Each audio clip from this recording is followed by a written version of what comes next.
Okay, folks, here it is. Here is the UK House Price Index according to Zoopla. This is the April 23 insight and research as well, but it's based on the Zoopla information for February 2023. Good evening, Perry. How are you? Good evening, Jim. How are you? We're cold and wet. I'm sure you've got blue sky or had blue sky and sunshine today. I'm lying on a beach all day. Exactly. I saw your twinkle toes. I tell you what, this is actually quite interesting reading, and also I've got statistics as well about the UK House Price Index as well and the number of transactions. And this gives us an overall health view of the property market. Now, just to give everybody an insight into this again, the health of the property market is all about the number of transactions. It has nothing to do with property prices. Transactions are the key here. And the reason that transactions are key here is because it gives you so for example, if there's 10,000 properties actually selling every single year and actually getting bought every single year, and that drops year on year, then that means there's less people working on behalf of contractors and that doing jobs there. Therefore, that limits the amount of money getting pumped into the economy in general overall for the housing market itself. For contractors like estate agents, letting agents, conveyancers, solicitors as well. So Removal that means firms? yeah, and if the transactions aren't there, that means these people don't work, therefore they don't have a job, therefore the economy shrinks as a result, therefore there's less tax that comes into the coffers. Whereas the house price drops, it makes no bit of difference really, because most people are actually staying in their house for quite a period of time. And the liquidity of the banks as well, when you look at that, so just to tell you, the liquidity of the banks is very, very stable because there's a huge amount of equity built up in properties now since a 30% surge in property prices over the last 3 years in the UK and in Fife itself. And plus the fact all the deposits that were put down because of the stress testing, it was done with the banks since the credit crunch up to about 2000, I think 2018 was the stress testing when it started to peter off and they started to stop doing it. Albeit, Perry, though, stress testing still exists because I was actually going for a mortgage recently for buy-to-let and they were stress testing at 9%. So they're still doing that due diligence and making sure they've still got the liquidity, and the bank, even though it's been taken away by the responsibility, legally by the FCA, which is the Financial Conduct Authority, banks are actually still have it in place and actually doing it themselves voluntarily. I think that's a really good thing though, Jim, because it's showing that actually the banks are doing responsible lending, which is really what we need to prevent any potential issue in the future that we saw in 2008, etc. And I think being responsible lenders is a huge part to play in that process, definitely. Yeah. Do you want to take us through the executive summary, just the bullet points, and then we can discuss them in detail in a wee while? Yeah, sure. So, the executive summary bullet points, the first one is that the housing market continues to experience a soft repricing. We're seeing that, and we'll talk about that. Annual inflation slows to 4.1%, prices 1% lower than in October 2022. Again, not a surprise. We've spoke about that and we've seen that, Jim. Market conditions at the end of Q1 are better than many had expected. You hear that again? Better than many had expected. Buyers and sellers are striking deals. I know. Buyers and sellers are striking deals at an increasing rate.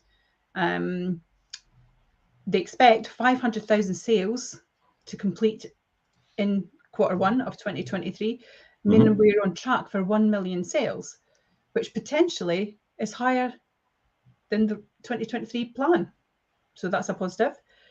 Sales activity is being supported by 65% more homes for sale compared to March in 2022 and falling mortgage rates. From the point of view of supply, because there was a real restriction in supply, so it's actually quite healthy. We've got a bit more. Yeah, absolutely. And we're seeing a shift as well in sales towards markets with better value for money, and expect the inner London flats market to see more activity in 2023. Obviously, this is Zoopla from UK wide, so this is the UK house prices, so it's not necessarily focused on Fife, but we can talk about that later on. I will cover Fife in a wee bit of detail later on. Yeah. High rental inflation will continue to support first-time buyer demand as well. And we spoke about that the other day, didn't we? We did a podcast on that. Yeah. But I think the big thing that came out, Richard Donald, the executive director and the research guy around this, basically has made a statement saying that buyers and sellers continue to agree sales, which is an important and positive indicator for the market. Exactly what you said earlier, Jim. Sellers have to be realistic, but it's clear that prices do not need to adjust lower to support transaction volumes in 2023. So it goes back to what you're saying, all about transactions. Yep, and here's a wee thing to back it up. So some data on UK property market defies expectations and surges to new heights with 24,819 properties or houses sold last week over the UK, the best since September 2022. Wait a minute. I thought the media said something different. Better than? The best since September 2022. That's effectively that's last year. That's about 6 months ago. So that's a big difference in what the picture's getting painted. Yes, the week ending the 2nd of April 2023, that's week 13 of 2023, was the best week of sales agreed. And this isn't a flash in the pan either. The week before, in other words, week 12, was the best week for sales since September 2022, as was week 11 before, as was week 10, week 9, and week 8. The average weekly sale agreed for the last 4 weeks was 23,934 per week. Sale fall-throughs, actually, this is quite an important one, down in England most of the time, because they have this, they don't have concluded missives and stuff like that. People can back out and gazump at the last minute. So this affects it a wee bit. It must be told because it's part of the UK property prices and property market. Sale fall-throughs increased ever so slightly to 3.49%. That's 4,897 fall-throughs last week to 5,068 fall-throughs this week in terms of that. And yes, because of the increase in the sales, the fall-through 20.42% is where it is. For comparison, here's a comparison here. The average for quarter 1 2023 has been 24.9%. The average for quarter 4, the quarter before that in 2022, was 38.7%. The long-term 7-year weekly average. Now, this is a 7-year weekly average. Bearing in mind that the average for quarter 1 2023 was 24.9%. The 7-year long-term weekly average is 24.26%. It is a trend all the way through. It's following the trend of the last 7 years. So listings, the key out of this is listings remain strong at 34,549 for the week, and quarter 1 2023 average at 31,116. That's real good stability. That really shows a stable. Very much so. And you've got some headline percentages that you could share there, Jim, just on the basis of what we said about actually the current UK house price growth year on year. I think it'd be good to show that. So, current UK house price growth 4.1%. Expected sales completions in the first half of 2023, 500,000. That probably goes in line. Let me just check. 500,000, and divide that by miraculously 500,000. divided by 26 equals, they expect about 19,000 per week, but that's not the case. That's not what's happening about just what I read just now. It's about 24,000 right now, which means there's a huge scope to go to get down to that level that they're talking about in the first half. And I don't think that's going to happen. I think it's going to be a lot more than what they're saying right here. The change in the prices since October is minus 1%. Now, remember, this is Zoopla's numbers. Zoopla doesn't cover the whole market, whereas the numbers I discussed there just now covers the whole UK property market. This is just people and Zoopla and information that Zoopla gathers. And the key here is Zoopla compares it against previous months and previous quarters. So it paints the picture for them, and it'll probably paint the same picture stability-wise as what I've talked about now about the total UK property transactions. Here's the lead indicators and graph form. Leading indicators are down year on year, but up on 2019 pre-pandemic. So we're still up on pre-pandemic. And I'll tell you what, if anybody remembers, before the pandemic, the property market was still very, very buoyant. Absolutely, because if you think what it was like before the pandemic, the property market was buoyant and everyone was talking about a property slump, weren't they? That just didn't happen. It went in a totally different direction, didn't it? Yeah, that's right. So the lead indicators are down year on year, but up on 2019. You can see that there versus 2019, they're up 16%. But versus the year on year, they're down 43% in terms of demand. So as opposed to last year, the demand from last year is down 43%. But in terms of comparing it against the demand in 2019, it's up 16% still. Yeah. Now you can see the number of sales agreed against last year, it was down 16%, but against 2019, it's up 11%. And the flow of new supply, well, against last year, the flow of new supply is up 4%, and against 2019, it was only up 1%, which is all right. That's a stable market. You have too much coming onto the market all at once, then that tends to affect prices because there's an oversupply there. So we don't want a restriction in supply, but we want a good stable market, and we don't want an oversupply either. So there's a balancing act, and that flow of new supply is a real telltale sign as far as I'm concerned. That is extremely stable in the 2 years, last year and against 2019. Stock of new homes for sale, look at that again. Against last year, the number of stock of new homes for sale has gone up 66%, which is about right, because we've gone from about 550 and throughout Fife last year to round about 880. So that's about the 66% increase in terms of stock of new supply.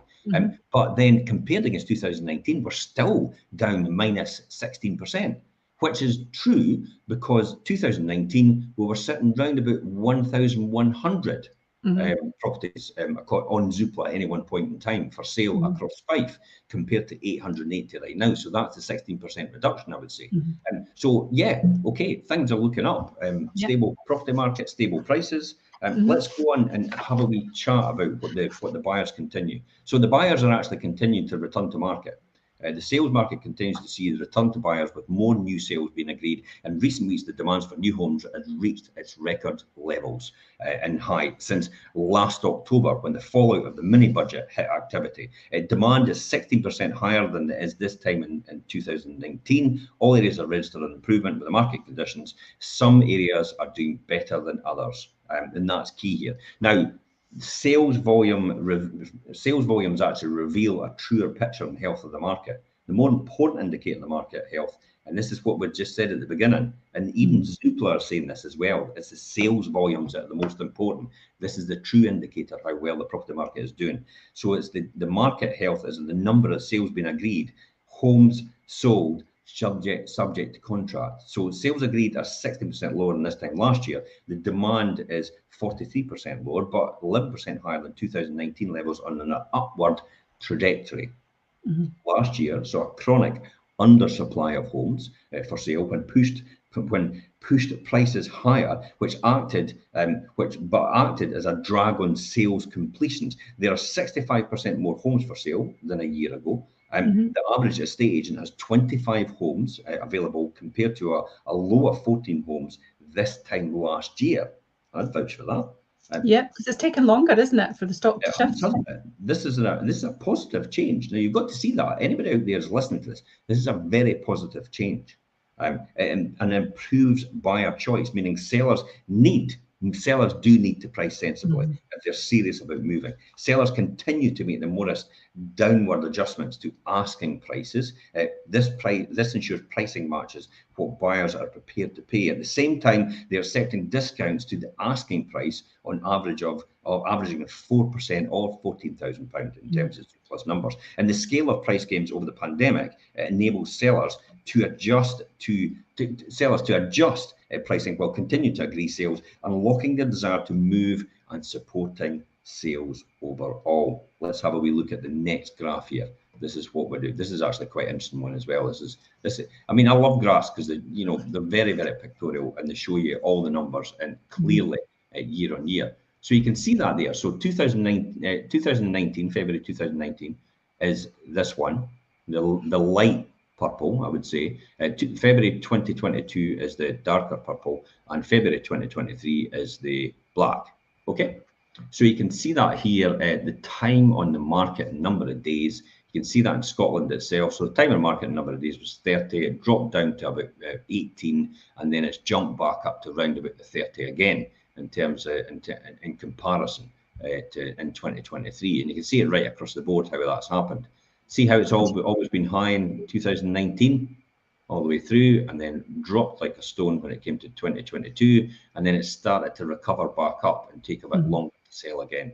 And actually, I think it's a true reflection. I know that's for Scotland as a whole, but actually what we've seen in 5Gem as well, it's almost exactly like that. It's between 4 and 6 weeks now, isn't it? Yeah, do you want to talk about the time to sell higher, but still below 2019 levels? Yeah, so the time to sell a home from being first listed to going under offer has jumped by 71%. So basically 15 days. So we can see that's kind of reflective as well for Scotland, can't we? Since this time last year, when the market was very strong, as we all know.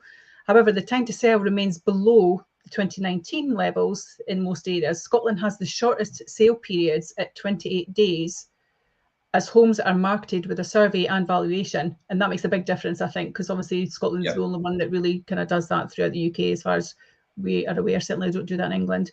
London has the longest time to sell at 44 days. You'd expect that because, as you said earlier, Jim, you can get right up to the day of move and decide you don't want to. And this is further evidence of a return to the 2019 levels of market activity. And that's really pretty much what we've just shown in that graph, isn't it? Definitely. So we're on track. They're on track, according to Zoopla, for sales completions in the first half of the year of over 500,000. New sales agreed subject to contract can take 2 to 6 months to turn into a completed sale. Now, you're going to talk about that in tomorrow's show, aren't you? How long it takes to sell a property and how long it takes to get through the conveyancing process as the Fife market itself. Then you're going to compare it against the UK market. So that'll be a really interesting show. I'm probably going to jump on and I'm going to talk about how inflation is going to affect things and where I see inflation going, and also where I see base rates going as well. So anybody that's out there that wants to tune in, please feel free to tune into that tomorrow. What time are you on tomorrow, Perry? It's on at 12:30, Jim. So if you can tear yourself away from your little siesta in the sunshine, it'd be great to see you. I might be lying on the beach when I'm doing it. Maybe. Sorry, I'll put a top on. You didn't want to. Don't want to put anybody through that. In my trunks. So sales agreed subject to contract take 2 to 6 months to turn into a completed sale. The buyer gets the keys and moves in. Some deals will fall through. No, they're saying that new sales agreed subject to contract can take 2 to 6 months to turn into a completed sale. Is that about right? Is that about similar to for Fife itself? It is about the same, to be honest with you. We say that, you know, from listing to selling, you could be 2 months, and then conveyancing on average is between 3 and 4 months. So we talk about getting ready now if you want to move before the new school season. So it's about the same, Jim. Yeah, absolutely. Completions are important as they drive the estate into commission and mortgage lending. That's the key here. So, you know, they drive the estate into commission. That's fine. But they also drive the market in terms of contractors refurbing properties for when people move in, because everybody wants something done to a certain degree. So there's businesses there and are benefiting as a result of local contractors, but also the shops as well. When people buy new furniture, new items, and new cushions and new pictures and everything like that. All the knickknacks, the things that you buy, Perry. The things I buy. I knew you were going to say that. Things like that. It's like humbug. Magnolia and white will make a comeback, I'll tell you. Everybody needs new stuff, and basically, if you don't move, you don't need new stuff, and it affects all of the shops. Yeah. So the analysis of new sales agreed over the last 9 months indicates that we're on track for 500,000 sales completions in the first half of 2023. I actually do think it's going to be a lot more. It'll be interesting to see how that pans out and if my prediction's right. The run rate points to 1 million sales over 2023 in line with their forecast, with Zoopla's forecast. This is well ahead of the years following the global financial crisis in 2008 to 2011. So transactional process, let's have a wee look at that graph next. Here it is here. So you can see it there as you come through. So this is transaction run rate for the on track for 500,000 in the first half of 2023, according to Zoopla. So there's the first half of 2007, 2008, 2009. See how it drops. So it's up at 800,000 in 2007, put my teeth back in. and then drops like a stone when the financial crisis comes in 2008, 2009, 10, 11, and then starts to pick up again. And it did actually start to come back, and then it dropped like quite a bit for when it came into the pandemic, and then boom, right up to the run rate of 2007. This is why the 2007 gave everybody the jitters about the property market was going to crash. That's where the media made a huge mistake, and the pundits and the economists made a huge mistake as well. Actually, they just looked at a trend from before and thought, if it's, it'll follow that trend, and this is what's going to happen next. And that's what all these furus, fake gurus out there, actually predicted that would happen. And lo and behold, it never happened. No, it hasn't. It never happened. And nothing else happened either. The recession never appeared in 2022 either. But that's another story. So they think it's going to predict it. I do think it's going to come in line here. I think it's going to be more healthy in terms of the market itself. So the run rate, motivations for home moves then. Motivations for home moves. Do you want to continue? Do you want to cover that? Yeah, Mary? sure. So motivation for home moves continue to support the activity. That's obviously what we've just had a look at. So Zoopla believes that there is some upside to the outlook for sales completions over 2023, with several factors supporting the desire to move. We always talk about that, don't we? Circumstances is why people move. So working from home. That's it. This is actually quite important to actually emphasize to people. People move for their circumstances. They do not move, and they do not buy a property to make money. And they do not move to make money. Unless they've deliberately gone out with an action of buying a rundown property and actually taking advantage of the capital gains tax and the exemptions because it's their principal or private residence, and then they do it up, and then they sell it at a high price, move on to another rundown property and do the same. That's the only way anybody would take advantage. But very, very few people actually follow that strategy at all. And so generally, most people actually just buy a property.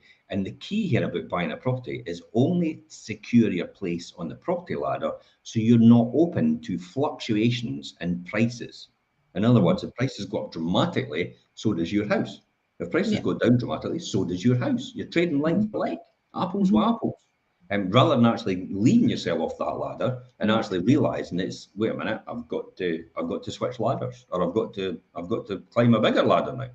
So that's the key here. We'll take a couple of comments actually. Dave here actually says, "Evening, David. We are seeing more signs of the market activity stabilizing, and after the fear of reaction from the media, absolutely."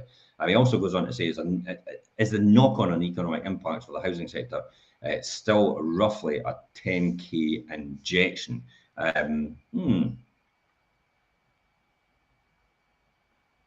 Possibly. I can't disagree with that. Perry, sorry, I interrupted you. No, it's totally fine. So yes, just talking on that though, when we talk about the desire for people moving in circumstances, correct me if I'm wrong, Jim, but I'm sure when we spoke about this before, the average person moves every 7 years. Yeah, about 50% of people move every 7 years.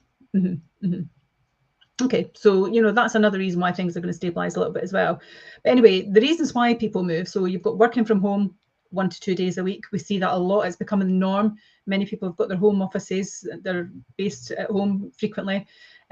People can look further afield from where they normally were because they don't actually necessarily need to live where they work. So they can travel. And we're seeing that though, Jim, aren't we? We're seeing people who perhaps maybe visited Fife holiday-wise and have let in Fife, maybe from Edinburgh, Glasgow and further afield, who are now actually saying, well, actually, I can sell up in Edinburgh, Glasgow and further afield, and I'll just move to Fife permanently because there's great train stations and I only need to go to the office once a week. So happy days. That's effectively why St Andrews has come as the second, according to the Bank of Scotland's indicators, they do a yearly survey on the house prices in Scotland. So St Andrews is number 2, and no surprise, Anstruther is number 4. There you go. More people moving to the seaside. More people realising this. Why do I want to live in a city if it's going to cost me a fortune and I've got no quality of life? My family's got no quality of life really either. They're in a city. They can't go to the beach when they want to. They can't go on forest walks and bicycles and just out generally just get out in the fresh air because we're in a city and we'll have to travel to get anywhere. If we can have that quality of life in Fife. No, And generally as well, though, living in the city, they tend to be more expensive places to live. So not only are people getting actually a more balanced life, some are getting a little bit more financial freedom as well to make different choices, aren't they? absolutely. Look, I mean, look, Merchant City is a classic example. One of the converted banks into luxury apartments. A 2-bedroom apartment, 450,000. What? I know. That's the price of my 6-bedroom, 3 public detached house on 1,500 square metres of land. And they're Exactly. getting a 2-bedroom flat in Merchant City. I know what I want. I know what one I would take. Exactly. And so people are kind of caught onto that, and the way that their working life is now, it allows people to do that. So, that enables them to search for further value for money, as we've just said. The spike in retirement as well which was caused by the pandemic as well. A lot of people have reevaluated life and perhaps decided they don't need to continue to work. So that's triggered quite a few home moves as well. Yeah. But at the same time, the cost of living pressures will continue to encourage the downsizers. Coming from the larger homes that are expensive to run and moving to maybe a more economical option as well. So, that's keeping that trend going. To me personally, that's a really good sign. And that's a good thing as well. The difficulty with the downsizers is they needed something to downsize to. And generally, when it's elderly people, they want to go to bungalows. And bungalows are like hen's teeth, and there's not very many getting built. But that's a planning policy decision. That's a government decision. It should actually come down from the top of the government, the head of housing, basically, to say that this is what we need to push and this is how we need to push it, to release these bigger properties that these people are downsizing from and give someone can't manage stairs and that now, somewhere to live for the rest of their days, rather than have to then possibly take what they can get and then see the property they do want and then take the chance again and move again. So there's a fine balance to do, but the government has a role to play in that. And I hate to say it, unfortunately, they're not playing that role right now, are they? Yeah. No, and certainly not today. I think they're otherwise occupied. Yeah, well, you can see that by most of the new builds getting built. There's very rarely does any bungalows get built. The profit maximisation for house builders, and you can't blame them because they're given a free rein to do it, and they're allowed planning to do it. It's all been passed through for it, so they can't blame them putting a 2-story house on what could otherwise be a 2-bedroom bungalow in terms of the footprint. So that is the thing for them. There's more maximum profit in that by putting this 2-story house on the rounders of the bungalow. So it will release it out. That's the responsibility for them to try and get that so they release the bigger houses and allow people to upgrade as well to these houses. I think that's important. So we need to get the mix right. I think that's the real thing. So let's cover the share of the sales grows in lower price bands over Q1 of 2023. Buyers are actually seeking better value. There's no doubt about that. There's been driven a clear shift in price banding registered with the greatest increase in sales in the lower price bands. Well, mortgage rates have fallen back towards 4% for new loans. Even though base rates have gone up, mortgage rates have actually fallen back. I've seen it in buy-to-let as well, where it's done that. I think it's the swap rates because of the stabilisation in the economy after the disaster, the Liz Truss budget. And the average home buyer still has 20% less buying power than a year ago, though. That's key as well. However, it does mean buyers are seeking out better value for money areas, smaller homes supporting their purchase and larger deposits. I've actually got a lot of people actually in the East Neuk area saying to themselves, actually, Levenmouth looks a really attractive proposition, considering East Neuk's actually quite expensive now. And if I offload my East Neuk property, I can be closer to most amenities because I'm closer to a hospital now. I'll be closer to the train station when it's built. I've got the swimming pool on my doorstep. I've got the beach, the coastal path on my doorstep. I've got all these different things, and I've got all the amenities on my doorstep as well. And it's easy travelling on the the A915 up to the A92 to get onto Edinburgh and Dundee if you're commuting. And it doesn't take that extra half an hour to get from East Neuk to Levenmouth then. So and when that Leven rail link opens as well, that'll be an even bigger impact. It's a very, very attractive proposition for a lot of people. So because of the high prices that you're getting for East Neuk right now.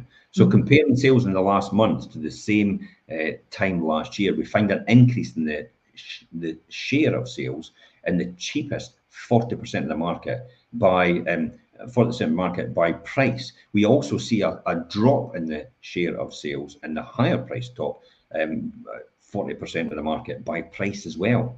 This is what I talked about the 0 to 300,000. There's less supply than there is demand.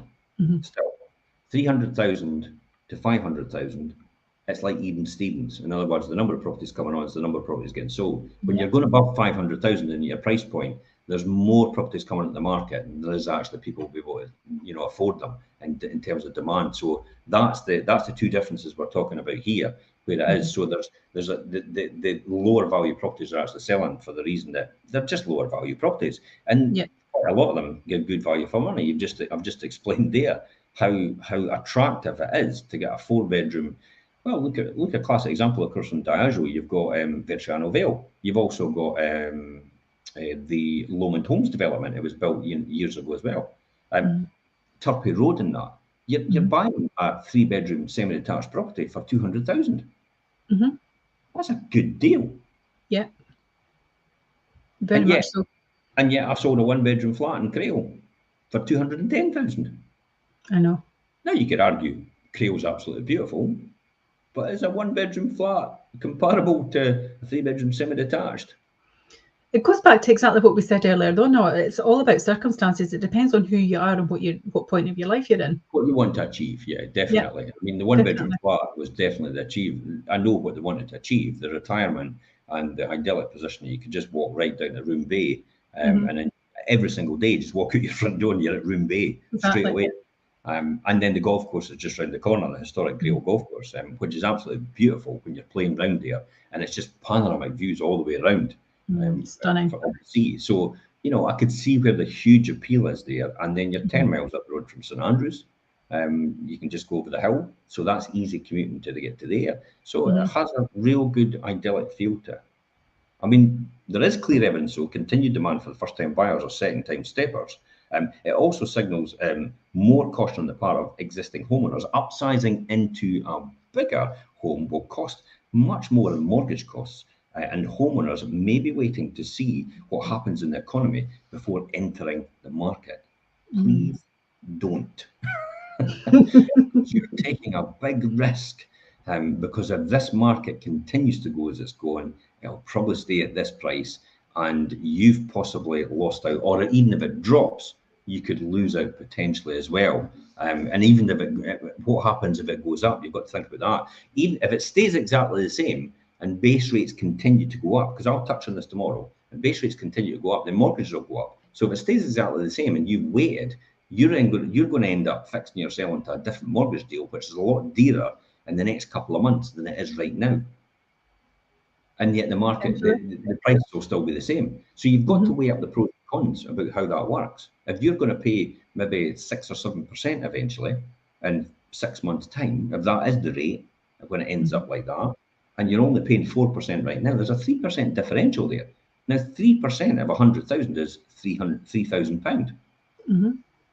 Now, if you do that for 5 years, that's £15,000 that you're fixed in for 5 years. If you did do that, if you were getting it 4%, you would be saving £15,000.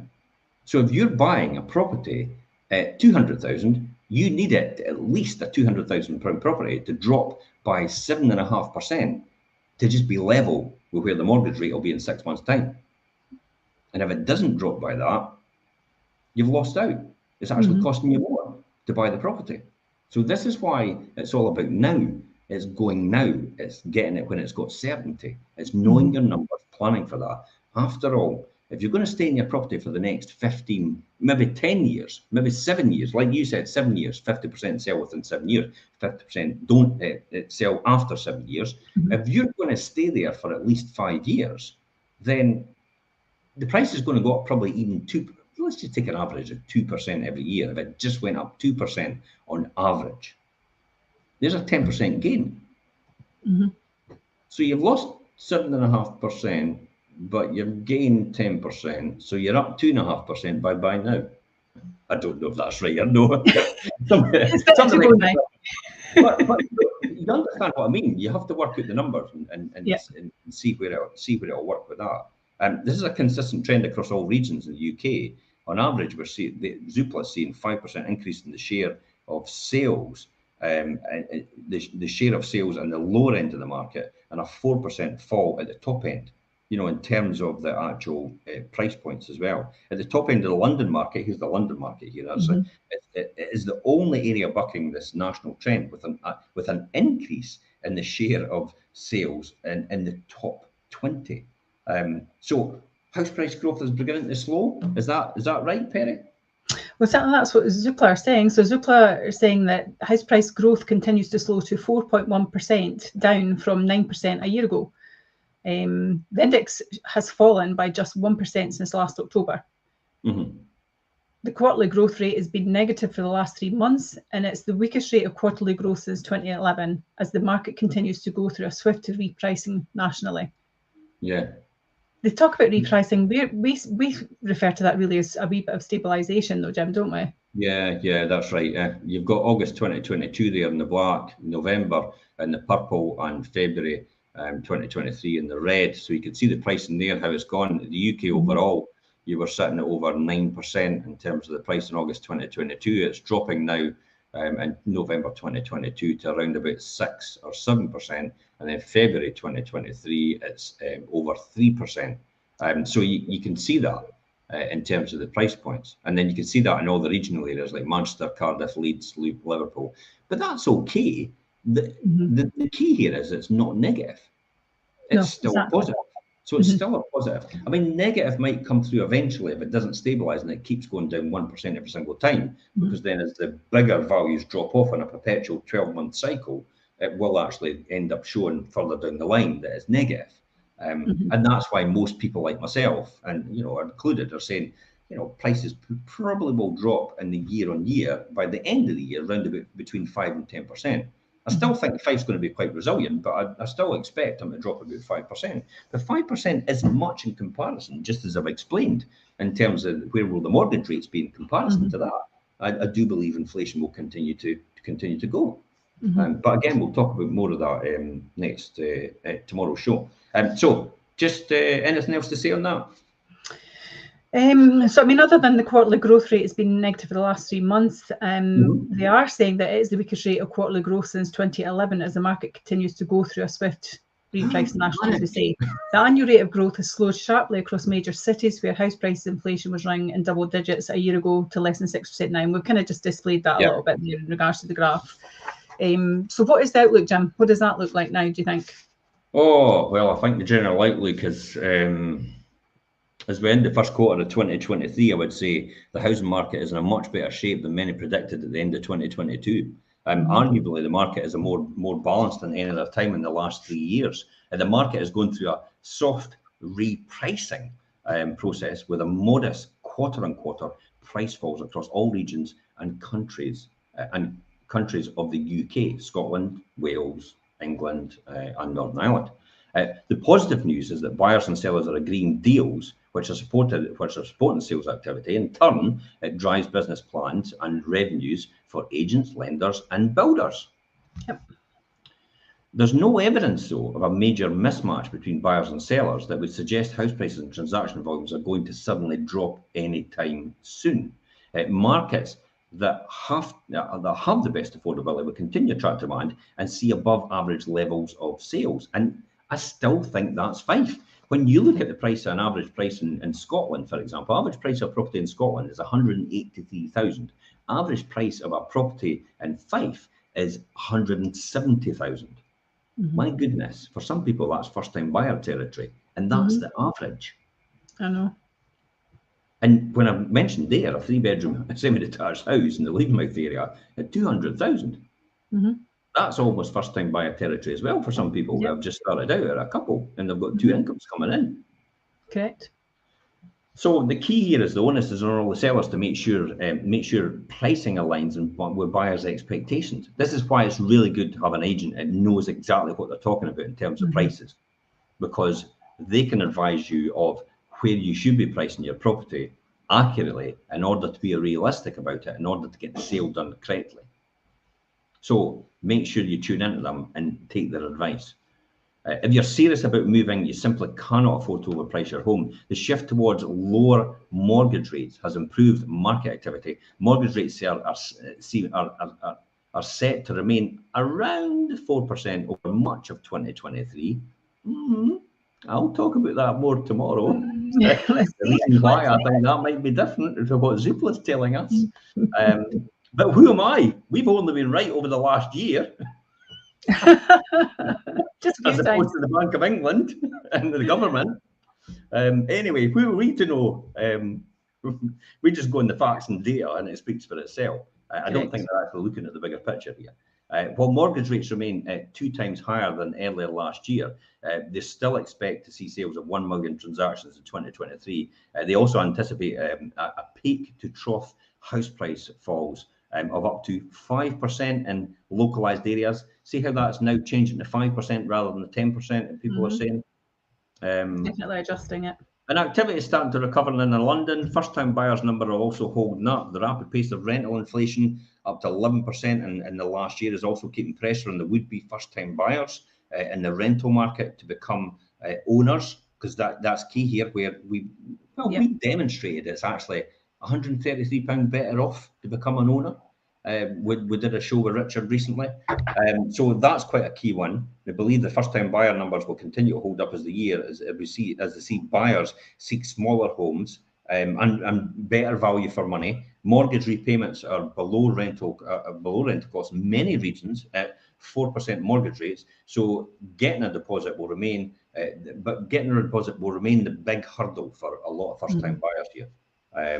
I think that's generally where we are overall. And have you got any final words on this, Perry, about what your thoughts are?